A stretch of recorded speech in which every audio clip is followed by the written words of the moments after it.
Gravitation. तो gravitation में सबसे पहले क्या है आपका, हर चीज लॉ से स्टार्ट होती है, फिजिक्स की कोई एक्सपेरिमेंटल चीज होती है, फिर उससे हम चीजें निकालते चलते हैं। ठीक है, तो सर ग्रेविटेशन में सबसे पहला लॉ तो पता ही है आपको। सबसे पहला लॉ अपना न्यूटन्स लॉ ऑफ ग्रेविटेशन है। ठीक है ना, जिसने इस सब्जेक्ट को, इस फील्ड को डिफाइन किया है, यही है आपका न्यूटन्स लॉ ऑफ ग्रेविटेशन। ठीक है, न्यूटन्स लॉ ऑफ ग्रेविटेशन क्या है, पॉइंट मासेस के लिए एप्लीकेबल है। तो एक पॉइंट मास m1 है, एक पॉइंट मास m2 है, और अगर r डिस्टेंस पर रखे हुए हैं, ठीक है ना, 2 पॉइंट मास है, और कुछ नहीं हो भी सकता, नहीं भी हो सकता, मेरे को मतलब नहीं, मैं तो इन दोनों के बीच बोल रहा हूँ कि m1 m2 पे कितना फोर्स लगा रहा है। ठीक है, या m2 m1 पे कितना फोर्स लगा रहा है। इसका जो मैग्नीट्यूड होता है that is proportional to product of their masses and proportional to 1 upon distance square. ये बहुत ही मेहनत करके न्यूटन ने, ठीक है ना, ये निकाला था कि न्यूटन्स लॉ ऑफ ग्रेविटेशन क्या होता है, proportional to product of the masses m1 m2 and proportional to 1 upon r square. ठीक है, तो इसका जो आपका प्रोपोर्शनलिटी कांस्टेंट होता है, प्रोपोर्शनल है तो कुछ प्रोपोर्शनलिटी कांस्टेंट भी डिफाइन होगा, तो वो लगा के पूरा ग्रेविटेशनल जो स्टार्ट होता है वो अपना इसी से होता है, न्यूटन्स लॉ ऑफ ग्रेविटेशन से।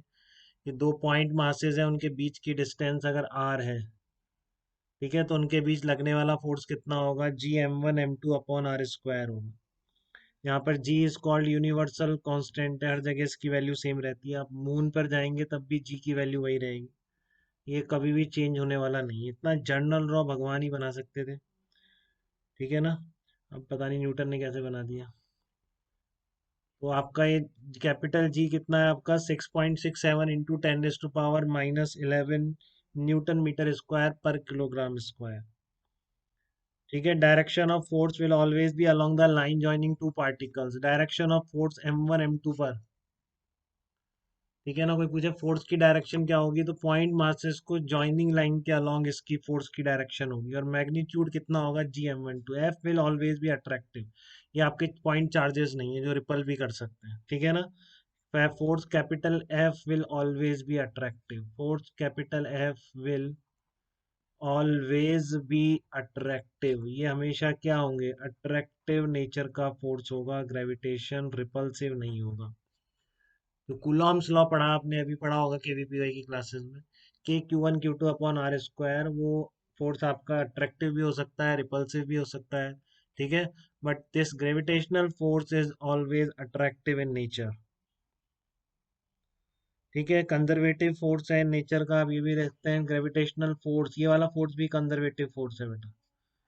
ठीक है ना, gravitational force is a conservative force field, gravitational force is a conservative force. ठीक है ना, पहले वाला भी कंजर्वेटिव था जब आप केवल mg लेते थे, वो कांस्टेंट फोर्स होके कंजर्वेटिव हो गया था, बट एक्चुअल में दिस फोर्स वेरिएबल फोर्स है, डिस्टेंस पे डिपेंड कर रहा है, still this is always conservative force.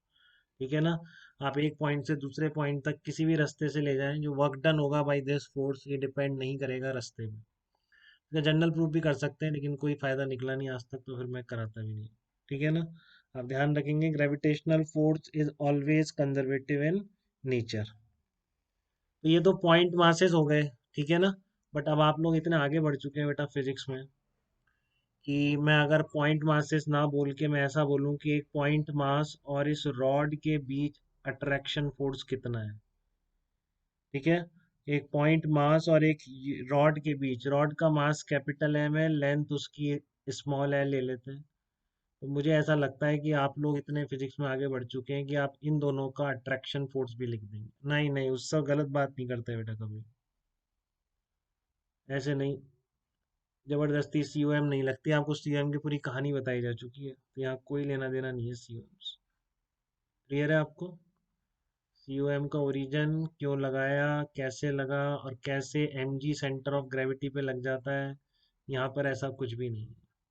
ठीक है ना, कोई, हाँ बिल्कुल कार्तिक सही कह रहा है, बिल्कुल आपको एक दिमाग में आ रहा है, देखो इन बच्चों के तुरंत दिमाग में आ रहा है, तो सबके आ रहा है कि नहीं मैं चाहता हूँ। कि इस स्टेज पर एटलीस्ट इतना मेहनत कर चुके हैं अब तक फिजिक्स में। ठीक है, कि मैंने आपको पॉइंट मास के लिए डिफाइन करके बता दिया ग्रेविटेशनल फोर्स। मैंने आपको पॉइंट मास के लिए ग्रेविटेशनल फोर्स डिफाइन करके बता दिया। ठीक है, तो आप इस एक्सटेंडेड रॉड यूनिट लेंथ की जिसका मास आप लिख सकते हैं इन सबको। अरे नहीं यार, ये बहुत ही गलत कर रहे हैं। नहीं नहीं, उससे क्या कर रहे हो बेटा, क्या कर रहे हो, क्या लिख रहे हो? ऐसा क्यों कह रहे हो आप? ऐसा बिल्कुल मत कहो। कोई सेंटर ऑफ मास का लेना देना नहीं है कुछ भी इसमें बेटा। वो एम जी हमने हर जगह सेम मांगा था, वो अलग है ग्रेविटेशन। ये तो अर्थ का इन्वॉल्व ही नहीं किया अभी तक, सिंपल सा लॉ है। हाँ, इंटीग्रेट करके निकालेंगे, तन्ने को भी आ गया समझ। हर जगह रैंडम मत चला करें फिजिक्स में, बहुत नुकसान देती है आदत। ठीक है ना? यहाँ पर बहुत सारे टुकड़े करेंगे इसके आप, बहुत सारे टुकड़े करेंगे। ठीक है ना? और उन टुकड़ों से क्या करेंगे आप? आर नॉट डिस्टेंस करिए, मैंने आर नॉट ले ली, चलो कैसे भी ले लो। तो आप क्या करेंगे, इसके बहुत सारे टुकड़े करेंगे रॉड की। ये आपको दोनों के बीच का अट्रैक्शन फोर्स लिखना है, ये रहा लॉ आपके सामने है।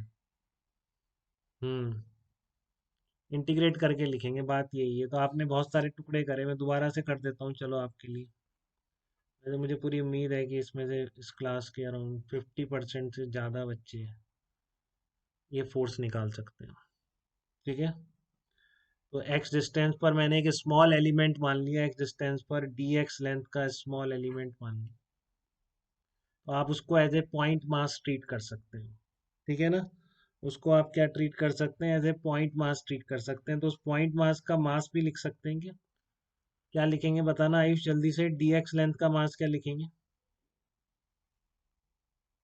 डी एक्स लेंथ का मास क्या लिखोगे?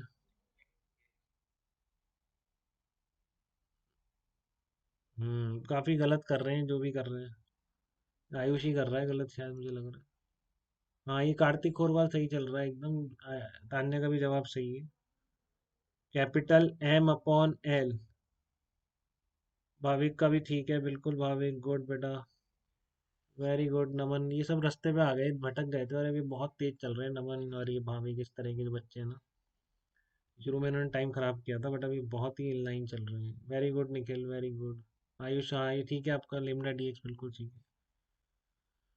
लेमडा इंटू डी एक्स कह दो, या फिर लेमडा को मैंने क्या कह दिया, अब देखो इतना आदत होगी, मैं एम बाई एल लिख रहा हूँ, आप लेमडा लिख रहे हो, और पहले लेमडा शुरू में आपको अजीब लगता हो क्या लिख दिया सर, ये फर्क होता है। ठीक है ना? मैंने एम बाई एल लिखा है, बट आपने इसलिए, तो मैं इसलिए लेमडा डी एक्स ही लिख देता हूँ, पता है अपन को मास ऑफ यूनिट लेंथ है लेमडा। ठीक है, तो अभी सारे फोर्सेस सारे डीएम होंगे इस तरह से, डी एक्स सारे डिस्ट्रीब्यूटेड है यहाँ से लेकर, सब पे अट्रैक्टिव फोर्स है स्मॉल एम का। स्मॉल एम का फोर्स सब पे अट्रैक्टिव है, और सारा फोर्स सेम डायरेक्शन में है। ठीक है ना? सारा फोर्स क्या है, सेम डायरेक्शन में, तो सारे डीएफ्स को आप ऐड कर दो। ठीक है ना? सारे डीएफ्स को आप ऐड कर दोगे।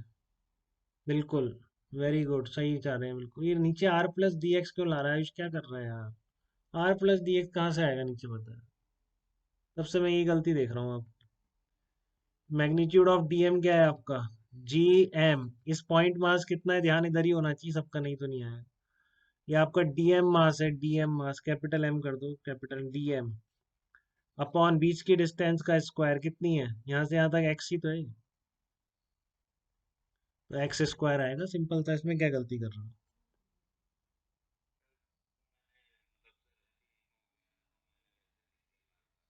लेकिन अब ठीक है आपको आयुष, बिल्कुल ही G M M M one M two upon X square.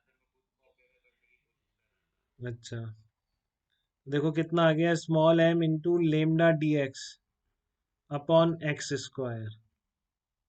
ठीक है ना? तो इसमें एक ही वेरिएबल है एक्स, तो बहुत इजी है। अब बताओ एक्स की वैल्यू कहाँ से कहाँ तक वेरी करोगे, सारे टुकड़े कवर हो जाए। इसमें भी गलती करते हैं बच्चे, इसमें बच्चे ध्यान नहीं रखने की वजह से गलती कर जाते हैं। फोर्सेस ऐड करना आसान है क्योंकि सारे वेक्टर इसी डायरेक्शन में है।